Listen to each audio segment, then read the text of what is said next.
난 그래도 평균은 될 줄 알았어요. 이 말을 남기며 푸념하던 62세 이 씨는 퇴직 3년 차에 들어선 지금 밤마다 통장 잔고를 확인하는 게 습관이 되어버렸습니다. 젊을 때는 나름대로 열심히 일했고 큰 낭비 없이 살았다고 생각했습니다. 남들처럼 국민연금도 꾸준히 부었고 적금도 들었고 아이 교육도 빠짐없이 시켰습니다. 그게 평균적인 삶이라고 믿었죠. 그런데 막상 은퇴를 맞고 보니 그 평균이 불안함으로 바뀌었습니다. 우리 중 대부분은 남들만큼은 하자는 마음으로 살아갑니다. 그런데 문제는 그 남들도 사실 막막하다는 겁니다. 은퇴자 평균은 숫자로 보면 괜찮아 보일 수도 있어요. 하지만 그 평균 속에는 숨은 진실이 있습니다. 이번 글에서는 그 착각의 정체를 들여다보고 우리가 지금 당장 무엇을 점검해야 하는지 구체적으로 살펴보겠습니다. 1. 평균을 믿으면 불행해지는 이유. 통계청에 따르면 2024년 기준 은퇴자 가구의 월 평균 생활비는 약 260만 원입니다. 국민연금 수령액 평균은 약 6,070만 원 수준이고 나머지는 개인연금이나 자산 인출 혹은 자녀 도움으로 충당한다는 응답이 많습니다. 숫자만 보면 그럭저럭 사는구나 싶죠. 하지만 이 수치에는 함정이 있습니다. 평균이라는 건 극단적인 고소득층과 저소득층을 섞은 결과이기 때문입니다. 실제로 국민연금 수령자 중 절반 이상은 월 50만 원도 안 되는 연금을 받고 있습니다. 그러니까 평균이라고 해서 절반 이상이 그만큼 받는 게 아니라는 거죠. 결국 많은 사람들이 은퇴 후 수입보다 지출이 많은 상황에 부딪히게 됩니다. 사례 1. 60만 원짜리 연금, 생활비 250만 원 차마 손 벌릴 수가 없어요. 경기도 용인에 사는 66세 김모 씨는 35년간 중소기업에서 근무했지만 퇴직 후 받는 국민연금은 62만 원이 전부입니다. 남편과 단둘이 사는 그는 월 200만 원 넘게 들어가는 생활비를 메우기 위해 주 3일 마트 계산대에서 일하고 있습니다. 다들 연금 받으면 그럭저럭 산다고 했잖아요. 저도 그 평균에 포함된 줄 알았어요. 근데 정작 써보니 60만 원으론 전기세, 수도세 내면 끝이더라고요. 자식한테 말도 못해요. 미안해서. 이처럼 평균 수치의 환상에 기대 은퇴를 맞이한 이들의 현실은 생각보다 훨씬 냉혹합니다. 사례 2. 작은 집 한 채 그거 하나 믿었는데. 서울 외곽에 살던 68세 박 모 씨 부부는 퇴직 전까지만 해도 자신들이 중산층이라고 믿었습니다. 남편은 공기업에서, 아내는 파트타임으로 일하며 맞벌이를 했고 빚 없이 아파트 한 채를 갖고 있었죠. 하지만 은퇴 후 수입이 끊기고 보유한 아파트를 담보로 연금형 대출을 받기 시작하면서 사정이 달라졌습니다. 금리가 오르면서 대출이자 부담이 커지고 관리비, 건강보험료, 각종 세금까지 올라 월 100만 원 이상 고정비로 빠져나갑니다. 그래도 집이 있으니 괜찮을 줄 알았죠. 그런데 막상 살아보니 집은 팔 수 없고 현금이 없어요. 결국 다시 알바 알아보는 중이에요. 이게 은퇴인가요? 2. 은퇴 후 지출은 줄지 않는다. 우리는 종종 이렇게 말합니다. 은퇴하면 돈 쓸 일이 줄겠지. 하지만 은퇴 후 지출은 절대 줄지 않습니다. 오히려 늘어납니다. 가장 큰 지출은 의료비와 비정기적 지출 경조사, 차량, 주택 보수 등입니다. 건강보험료도 은퇴 후 지역 가입자로 전환되면 체감 부담이 크게 늘고 자녀에게는 손 벌리지 않으려다 보니 사소한 일에도 본인이 책임지게 됩니다. 국민연금 외에 개인연금이 없거나 수익형 자산이 없는 경우 이 고정비 부담은 그대로 노후의 불안으로 연결됩니다. 사례 3. 퇴직금은 다 써버렸고 이제는 알바 자리도 없어요. 부산에서 살고 있는 64세 최 씨는 퇴직 당시 받은 퇴직금 1억 원으로 노후 걱정 없다고 믿었습니다. 하지만 아이 결혼 자금, 자동차 교체, 여행 등으로 5년 만에 절반이 사라졌고 최근에는 건강검진에서 이상 소견이 나와 병원비 지출이 눈덩이처럼 불었습니다. 그땐 몰랐어요. 돈이 한 번에 나가는 게 아니라 천천히 말라가듯이 사라지더라고요. 더 무서운 건 다시 벌 수 있는 능력도 체력도 없다는 거예요. 그렇다면 지금 우리는 무엇을 해야 할까? 평균이라는 환상을 버려야 합니다. 당신만의 숫자와 상황을 계산해야 합니다. 은퇴 후 고정 지출, 예상 의료비, 수명 리스크 등을 반영한 실질적 시뮬레이션이 필요합니다. 국민연금 외에 제2의 현금 흐름을 만들어야 합니다.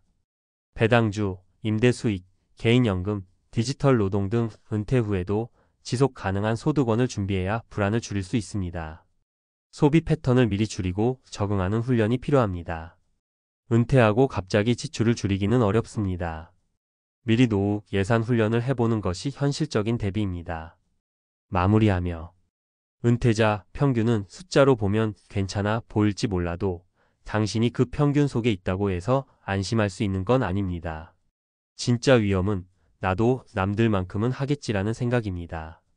남들도 사실 불안한데 거기 맞춰 살아간다면 결국 함께 흔들릴 수밖에 없습니다. 이제라도 늦지 않았습니다. 내 상황을 솔직히 들여다보고 수치보다 실제 삶의 구조를 점검해보는 것, 그것이 진짜 은퇴 준비의 시작입니다. 나는 평균은 될 줄 알았어요. 라는 말이 후회가 아닌 계획의 출발점이 되기를 바랍니다. 평균인 줄 알았는데 내 노후가 이렇게 불안할 줄이야. 은퇴 후 평균이라는 환상에서 벗어나야 하는 이유. 1. 은퇴자 평균이라는 단어의 착시. 대부분의 중장년층은 남들처럼만 살면 괜찮을 것이라고 믿고 살아갑니다. 이는 사회 전반에 퍼진 평균이라는 기준에서 비롯된 심리적 착각입니다. 하지만 문제는 여기 있습니다. 우리가 흔히 말하는 평균은 현실의 안정을 보장해 주지 않습니다. 오히려 위험을 감추는 가면에 불과할 수 있습니다. 예를 들어보겠습니다. 2024년 통계청 발표에 따르면 은퇴 가구의 월 평균 생활비는 약 260만 원입니다. 국민연금공단이 발표한 연금 수령액 평균은 약 62만 원입니다. 겉으로 보면 그래도 반 정도는 연금으로 커버된다고 생각하기 쉽지만 이 수치는 평균값일 뿐이며 절반 이상의 수령자는 월 50만 원 미만의 연금을 받고 있습니다. 즉, 평균에 포함된 숫자가 당신의 현실을 반영한다고 착각하면 큰 오산이라는 것입니다. 2. 평균 은퇴자의 삶은 실제로 어떤가? 수입 구조. 국민연금 수령 월 30만 원, 70만 원 사이가 가장 일반적.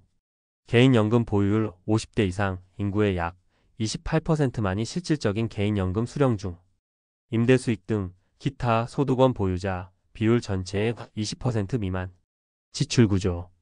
월 평균 생활비 260만 원, 기초 생계 150만 원, 의료 경조사 기타 지출 110만 원. 건강보험료 은퇴 후 지역 가입자로 전환 시 월 1,030만 원 수준. 의료비 65세 이상 연간 평균 180만 원 이상. 이처럼 은퇴 이후에는 고정 지출은 유지되거나 늘어나고 수입은 급격히 감소하는 구조가 발생합니다. 문제는 이것이 바로 평균 은퇴자의 현실이라는 점입니다. 사례 분석으로 보는 평균의 위험. 사례 1. 국민연금만 믿은 60대 여성의 불안정한 노후. 35년간 꾸준히 일했던 A씨는 국민연금으로만 은퇴 생활을 계획했습니다. 하지만 매달 들어오는 58만 원의 연금은 공과금과 건강보험료를 내고 나면 남는 게 없습니다. 결국 주 3일 마트에서 일하며 부족한 생활비를 채우고 있습니다. 시사점 국민연금 하나로는 안정적인 노후 생활이 어려우며 최소 2개 이상의 현금 흐름이 필요합니다. 사례 2. 집 한 채만 믿은 은퇴자의 착각. 중산층이라고 자부하던 B 부부는 서울 외곽에 24평 아파트를 보유하고 있었습니다. 그러나 은퇴 후 소득이 끊기자 재산은 있으나 유동성은 없는 상황에 처했습니다. 결국 연금형 주택담보대출을 받았지만 금리 인상으로 원리금 상환 압박까지 겹쳐졌습니다. 시사점 보유 자산이 실질 현금 흐름으로 이어지지 않으면 자산가도 유동성 위기에 빠질 수 있습니다. 사례 3. 퇴직금으로 5년 버틴 후 빈손이 된 은퇴자.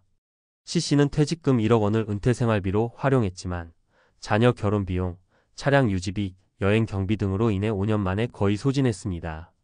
수익형 자산이나 추가 소득원이 없었기에 현재는 생활비 충당이 어려운 상황입니다. 시사점 퇴직금은 버퍼 자금이지 평생 자산이 아닙니다. 사용 계획과 재투자 전략이 없으면 순식간에 고갈됩니다. 3. 은퇴 설계의 핵심은 나만의 기준이다. 많은 사람들이 노후 준비를 남들과 비교하면서 계획합니다. 다들 그렇게 산다니까 그 정도면 충분하지 않을까? 그러나 가장 중요한 것은 개인화된 설계입니다. 반드시 점검해야 할 항목들. 예상 수명 기반의 자산 소진 시뮬레이션. 평균 수명이 아닌 90세 기준으로 자산 고갈 시점을 점검해야 안전합니다. 지출 항목 분석 및 축소 훈련. 미리 은퇴 생활 수준으로 소비 습관을 조정하는 은퇴 예행 연습이 필요합니다. 소득원 다변화. 국민연금 외 개인연금, 배당 수익, 임대소득, 디지털 노동 등 최소 23개 소득원이 요구됩니다. 건강 리스크 시뮬레이션. 의료비와 간병비는 노후 생활비 중 가장 예측 불가한 변수입니다. 실손보험 외에 간병 준비도 필요합니다. 4. 전문가가 권하는 안정적 은퇴 준비 3단계. 진단 현재 자산, 부채, 수입, 소비를 기준으로 노후 생존 가능성을 점검. 전략화 국민연금 외에 소득원 확보, 지출 구조 조정, 투자, 포트폴리오 구성. 적응훈련 은퇴 후 라이프 스타일을 미리 체험하고 생활비를 단계적으로 줄이는 연습. 이 과정을 통해 평균에 의존하지 않고 실제 삶에 맞는 은퇴 설계가 가능합니다. 마무리하며 평균은 통계의 산물이지만 개인의 삶은 절대 평균값으로 측정되지 않습니다. 많은 사람들이 평균만큼은 되겠지라는 믿음으로 준비 없이 은퇴를 맞이합니다. 그러나 평균은 안전을 보장해 주지 않습니다. 오히려 위험을 과소평가하게 만드는 착시 효과일 뿐입니다. 지금 이 순간 남들처럼 일하는 기준을 내려놓고 나만의 숫자를 들여다보는 것, 그것이 진짜 노후를 지키는 첫걸음입니다. 평균은 안심이 아니라 행동의 신호탄입니다.